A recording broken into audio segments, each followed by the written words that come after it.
tèmi, ẹ káàbọ̀ sórí ètò yìí. Ọ̀rọ̀ Portable àti Monimous Jewelry òní mo ní fún yín ní òní o. Monimous Jewelries, ó ti sẹ́ndì àwọn ọ̀pọ̀lọpọ̀ ẹ̀bùn góòlù sí arákùnrin wèrè olórin tí a mọ̀ sí Portable. Ìyún náà sì fi ẹ̀mí ìmoore hàn tí gẹ́gẹ́ bá ṣe ń rí ní ojú àwòrán yìí. Ó ṣe ìdúpẹ́ púpọ̀ lọ́wọ́ Monimous Jewelry.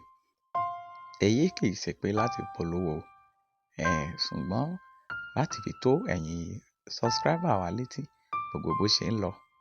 Ẹ wò, ẹ bá mi subscribe, kẹ bá mi like láti lè máa gbọ́ bó ṣe ń lọ.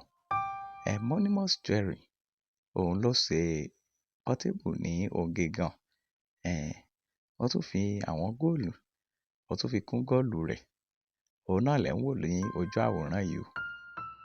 Àwọn kan tilẹ̀ ní láti lè jẹ́ kí Lizzy Anjorin kó máa feel jealous nítorí ọ̀rọ̀ tó wà nílẹ̀ náà tẹ́lẹ̀.